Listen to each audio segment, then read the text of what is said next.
Bonjour à tous et bienvenue pour un nouveau chapitre d'histoire intitulé « Une difficile conquête, votée de 1815 à 1870 ». Vous pouvez donc prendre une double nouvelle page et inscrire le titre dans votre partie leçon. Comme d'habitude, vous trouverez sur le blog le lien vers la chaîne YouTube, les différents documents de travail en version PDF ou en version DocX, le lien vers le manuel numérique, la correction des séances et les différents documents pour les séances de travail. Avant de vous présenter les consignes pour la séance 1, il faut d'abord que je vous présente le chapitre et ses problématiques. Alors, il s'agit d'un chapitre sur les droits politiques, puisque nous allons nous intéresser à la conquête du vote pendant tout le XIXe siècle. Nous avons vu dans les chapitres précédents que les Français ont parfois fait des manifestations, des révoltes, des émeutes pour obtenir davantage de droits et de libertés, comme par exemple pendant les Trois Glorieuses en 1830. Dans le chapitre précédent sur la révolution industrielle, nous avons également évoqué le Printemps des peuples en 1848. Ces grandes révolutions ont eu un impact sur la vie politique française et sur le vote, et c'est ce que nous allons essayer de comprendre durant ce chapitre. En effet, nous allons essayer de comprendre comment s'exerce le vote en France entre 1815 et 1870, et plus précisément, comment la question du vote illustre les bouleversements politiques de la période. En fait, le vote et ses évolutions ne sont que le reflet des bouleversements politiques de la période. À chaque révolution, à chaque événement politique, eh bien, le vote va pouvoir évoluer et ses conditions vont changer.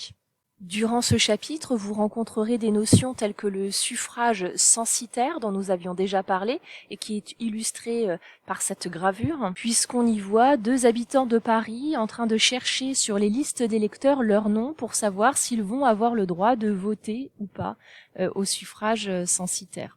Ce chapitre sera également l'occasion de revoir l'année 1848 dont nous avons déjà parlé dans les chapitres précédents et nous verrons que la proclamation de la Seconde République a également entraîné l'instauration du suffrage universel masculin, c'est-à-dire que tous les hommes, sans condition de richesse, ont pu voter à partir de 1848.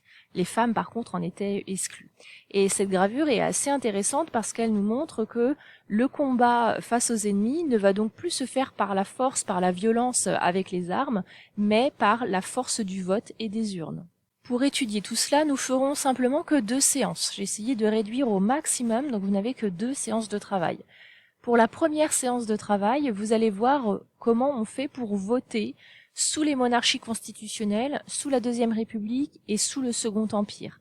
Puis, dans une deuxième séance, nous nous intéresserons aux femmes et au vote, et nous verrons qu'elles sont exclues du vote et qu'elles ont revendiqué ce droit de vote pendant tout le XIXe siècle. Intéressons-nous donc à votre travail pour la séance 1.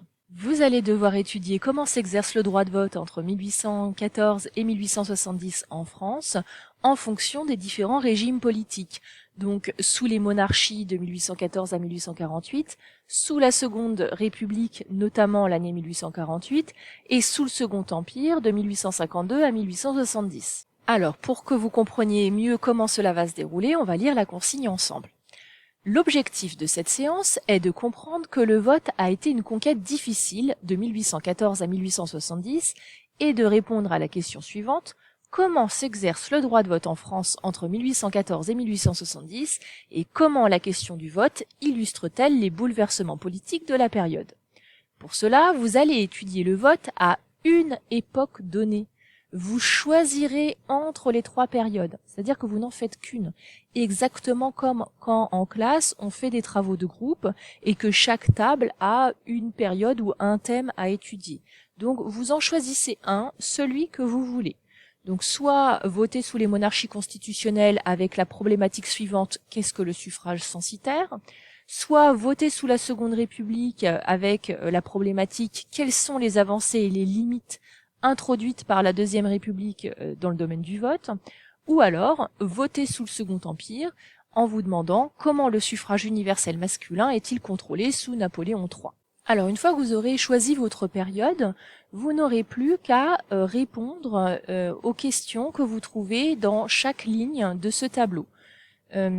Après réflexion, je pense que cela ne sert à rien d'imprimer cette feuille. Je pense que ce serait simplement gâcher du papier, puisque je vous ai mis des numéros dans chaque case. Donc je pense que le mieux, c'est d'inscrire sur votre cahier le numéro de la case et de répondre directement sur votre cahier sans imprimer ce tableau. Pour pouvoir répondre aux consignes que vous trouvez dans les différentes lignes, il suffit tout simplement d'aller chercher les informations dans les documents. Pour cela, je vous ai inscrit les documents à observer selon le thème choisi. Pour chaque thème, vous aurez une double page de votre manuel et des documents sur le blog. Donc, par exemple, pour le premier thème, vous avez les pages 110-111. Pour le deuxième thème, c'est les pages 112-113. Pour le troisième thème, ce sont les pages 114-115. Puis sur le blog, vous trouvez les 3 parcours, le parcours 1, le parcours 2, le parcours 3. Une fois que vous avez pris connaissance des documents de votre thème, eh bien vous répondez aux questions sur votre cahier. Pour la correction, attention, ne recopiez pas le tableau. Vous trouverez dans le fichier de correction le tableau rempli, complété. C'est pour vous permettre de barrer éventuellement si vous avez des choses de fausses, mais vous ne le recopiez pas parce que la correction, c'est en fait la trace écrite. Et donc, ça ne sert à rien de recopier 2 fois la même chose. C'est pour gagner du temps. Donc, ne recopiez pas le tableau à la correction. La correction, c'est simplement la trace écrite soit vous imprimez si vous avez pris l'habitude d'imprimer, mais alors auquel cas, vous prenez le temps de bien lire, de surligner, etc. Soit vous la recopiez. D'accord? Donc, comme ça réduit votre travail. Vous n'avez pas à écrire 2 fois les mêmes choses. Ceux qui peuvent imprimer, vous pouvez également compléter ce petit schéma à l'aide du schéma que j'ai posté justement sur le blog. J'ai laissé des petits trous en fait, et donc il suffit de compléter en vous aidant du schéma présent sur le blog, que vous trouvez juste là, le schéma récapitulatif sur le vote. Voilà, vous êtes prêts pour la séance 1, bon travail!